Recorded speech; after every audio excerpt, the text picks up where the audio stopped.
Bonjour, c'est Stéphanie du Bazar du Bizarre de Caen. Je vous retrouve aujourd'hui pour une vidéo un peu spéciale puisqu'on a un invité de marque. En fait, on accueille ProSensei qui est un youtubeur français qui va vous parler de manga. C'est ça. Bonjour. Merci de m'accueillir sur la chaîne du Bazar du Bizarre. Je suis vraiment ravi d'être là et c'est le magasin dans lequel je vais, très clairement. Donc je vous le dis tout de suite, c'est ici que je vais acheter mes mangas, mais ça me fait vraiment plaisir en tout cas. Bah nous, on est ravis que tu aies eu le temps de venir nous voir aujourd'hui, donc c'est super. Super, je suis là pour ça. Et écoute, je vais parler de quelques mangas qu'on a beaucoup aimés aussi, ici au Bazar. Si jamais tu les connais, n'hésite pas à réagir avec nous. Ça marche. Voilà, donc le premier, je pense que tu le connais, c'est Black Torch, oui. du coup. Black Torch, c'est de la bombe.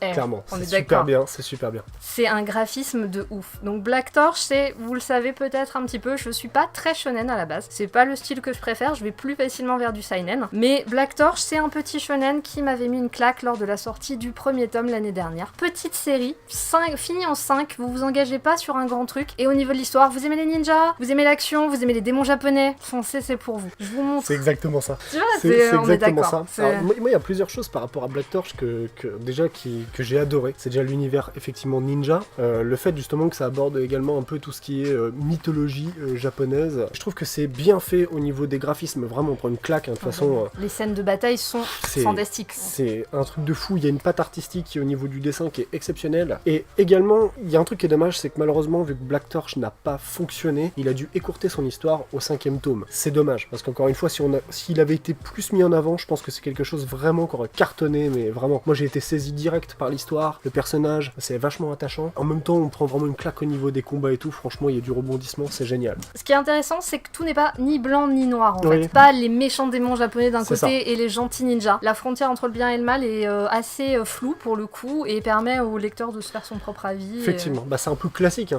Ça, c'est abordé dans beaucoup de mangas, le fait d'avoir cette barrière qui est un peu, on sait pas trop. Dans le mal, il y a quand même une part de vérité, de choses qui sont acceptées. Puis le bien n'a pas toujours été tout blanc non plus. Dans Black Torch, ça a été bien amené et même, je vous dis, le personnage, vraiment, il a quelque chose de très attachant, je trouve. La relation qu'il a avec son grand-père, j'ai trouvé ça vraiment touchant. Et voilà, moi, c'est un univers, de toute façon, dès qu'on me parle de ninja, Japon féodal et tout, je suis dedans, il n'y a pas de problème. Donc vraiment, moi, j'adore en tout cas. Et c'est vrai qu'on aurait aimé en lire plus, mais bon, pour une fois qu'on a un shonen qui se termine en 5 tomes, ouais, c'est clair. Il faut aussi être content. C'est clair, voilà. C'est clair. Ce qui est bien, c'est comme elle le dit Steph, ça évite de partir sur des trucs où il y a 90 tomes, où t'as du mal à te lancer parce que l'histoire, elle s'arrête jamais, malgré qu'elle est prenante, mais elle a du mal à s'arrêter, on voit jamais la fin. Là, c'est vrai que du coup, ils l'ont écourté, mais au final, vous savez sur quoi vous engagez, 5 tomes. Parfait. Voilà, le dernier vient de sortir, donc n'hésitez pas. Franchement, terminé, c'est une série géniale. Offrez-la, faites-la vous offrir. Voilà. Après, je voulais aussi vous parler, on en est déjà au 4e tome, mais pour le coup, comme d'habitude, il y a une petite édition spéciale qui est sortie sur l'Atelier des Sorciers. Donc l'Atelier des Sorciers, ça a été un coup de cœur graphique dès le début. Pour le coup, vas-y, n'hésite pas à regarder parce que c'est magnifique. Donc la mangaka, pour le coup, a fait beaucoup de couvertures pour les éditions de comics américains d'ici, notamment pour les Birds of Prey, ou des séries comme Bad Girl ou des choses comme ça. Le graphisme, c'est une tuerie. Chaque petit manga est une œuvre d'art sur pattes. On a la chance d'avoir à chaque fois de la part des éditeurs le choix de nous faire une édition collector. Donc dans le tome 4, vous aurez des magnifiques crayons de couleur et des petites planches à colorier. Et en plus, en venant voir votre libraire, vous ne repartirez pas les mains vides parce que nous vous offrirons une magnifique pochette.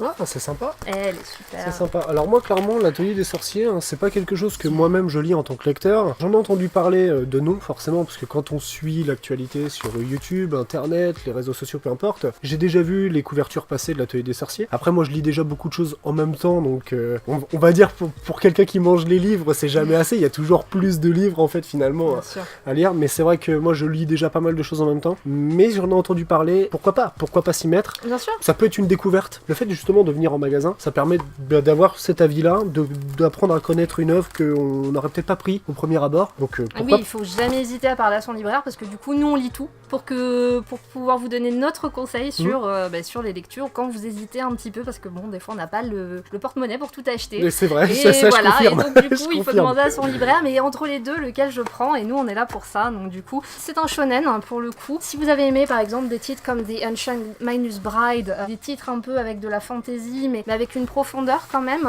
parce qu'on a l'impression que c'est un dessin pour enfants mais pas du tout. C'est lisible à tous les âges et pour le coup ça ravira les petits comme les grands. Et c'est quoi dans l'édition collector avec ? C'est des petits crayons de couleur. Ah, c'est des petits crayons. Ouais, c'est très choupi.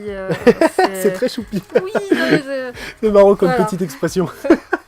Très choupi. Voilà. Et oui, eh ben alors je vais passer à quelque chose de moins choupi pour le coup. Coup de cœur voilà, du moment, du mois, on va dire. Donc ça c'est ton coup de cœur du moment. Ça c'est mon coup de cœur. On va dire que il en faut. si vous passez au bazar, vous risquez de repartir avec le bateau de Thésée parce que je vais vous dire à quel point je l'ai aimé. Pour le coup, donc un seinen.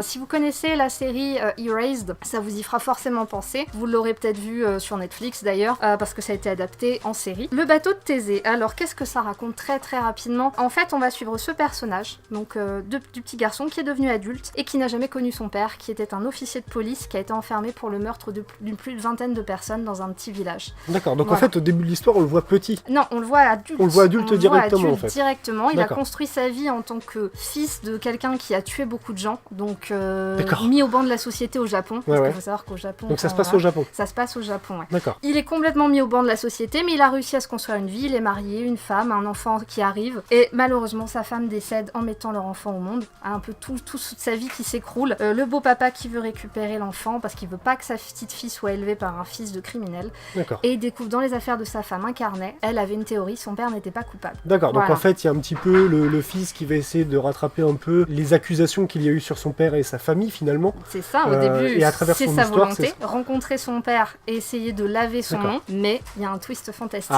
puisqu'il va être projeté en 1989, 6 mois avant les événements qui ont précipité la chute de son père. Original, original. Vous voyez, encore une fois, ça c'est, je connaissais pas du tout. Là, ce qu'on est en train d'enregistrer, je vous le dis tout de suite, je n'étais au courant de rien. Voilà. Je ne connais pas le bateau Thésée, mais ça a l'air intéressant. Rien que le fait qu'on me le raconte comme ça, peut-être que si j'aurais lu la synopsis, j'aurais peut-être pas pris, ou si j'aurais vu ça sur internet, j'aurais peut-être pas lu. Mais en fait, au final, le fait de venir et d'être raconté comme ça, bah, ça donne vraiment envie. Encore une fois, j'ai beaucoup de choses à lire, mais vraiment, ça donne envie. Il y a tellement de titres sur la table que quand on vient et qu'on vient faire un tour, c'est très difficile de se décider. Moi, des fois, dans votre magasin, j'y reste une plombe et demie. Je suis là, comme ça, devant les trucs. Je prends un truc, je lis machin, je prends un truc, je lis, je prends un truc, je lis. J'en prends plein dans ma main. Je suis sûr que vous êtes pareil. Je suis sûr que vous êtes pareil. Si. On en prend plein dans la main. Puis au bout d'un moment, on se dit, faut que je fasse un choix. C'est un peu cornélien. Il faut que je fasse un choix. Puis du coup, bah, le budget qui parle, hein, t'es obligé de trancher. Ou alors des fois, bah, tu craques. Hein. Ça aussi, c'est déjà arrivé. Ça aussi, c'est déjà arrivé. Tu craques. Et puis c'est vrai que bah, du coup, effectivement, on peut pas tout lire. Mais ça donne envie en tout cas. Mais nous, on peut le faire pour vous. Du coup, oui. C'est ça l'utilité, vous voyez, hein, c'est ça l'utilité. Non, franchement, c'est bien, ça a l'air super bien. C'était les seuls mangas que t'avais à présenter là? Eh bien écoute, là c'était un petit peu les choses sur lesquelles je voulais mettre l'accent, parce que du coup, effectivement, on lit énormément de choses, hein, mais on a quand même toujours nos petits coups de cœur. Je vous invite à venir nous voir en vrai, et à venir, parce qu'on a des livres partout, on sait même plus où les mettre, on est obligé de faire des choix sur les séries, tu vois. Également, je crois que vous êtes sur les réseaux sociaux, si je ne me trompe pas. Donc c'est Twitter, Instagram. On nous retrouve partout, Twitter, Instagram, Facebook, chaque bazar du bizarre a sa page Facebook. Donc vous pouvez retrouver du coup les conseils de votre vendeur sur la page Facebook qui correspond à Lille. Ouais, à Lille, à Rouen et à Caen bien sûr. Et maintenant depuis peu on est sur YouTube, donc suivez-nous. Super, oui, allez-y, abonnez-vous à la chaîne Bazar du Bizarre. Moi je vais faire tout ce que je peux pour leur apporter mon aide sur YouTube, pour vraiment essayer de faire en sorte... ça casse des choses, et bah bravo. Bravo. J'essaye vraiment enfin je vais essayer de vous apporter le maximum de mon aide, de ce que je sais faire. Parce que nous on commence, donc on a un peu besoin de mais on est là pour ça. Toute sa connaissance. On fait partie de la communauté Manga FR, qu'on soit youtubeur ou pas, peu importe. Si moi je peux vraiment vous apporter ça, le fait de vous aider à faire des vidéos comme ça, et de donner mon avis également, parce que je suis, avant d'être youtubeur, je suis aussi viewer, je suis aussi lecteur. C'est ça, c'est toujours intéressant. Et je suis viewer nous aussi. C'est ce qu'on attend un maximum de nos clients quand ils repartent avec un de nos coups de cœur. Le premier truc qu'on leur dit, c'est la prochaine fois quand tu passes, dis-moi ce que t'en as pensé. Parce que avoir le retour, même si c'est un retour négatif, hein, ça nous aide aussi à affiner les conseils qu'on va pouvoir donner. Bien sûr. Et que la prochaine fois tu arrives et tu me dis qu'est-ce que je lis et je te mets un truc dans les mains et je suis sûr que tu repars et que t'es content une fois chez toi. C'est exactement ça. De toute façon, je pouvais pas dire mieux. En tout cas, merci de m'avoir accueilli sur votre chaîne. Merci à toi d'être venu. Merci à vous, franchement, c'est super bien. J'ai fait des découvertes en plus. Super. J'attendais que ça en fait en venant. Moi, je sais ce que j'achète quand je viens, mais c'est vrai que quand on découvre, je trouve que ça apporte un réel plus que l'on ne peut pas avoir sur les achats d'internet, malheureusement. Et heureusement pour vous. Voilà.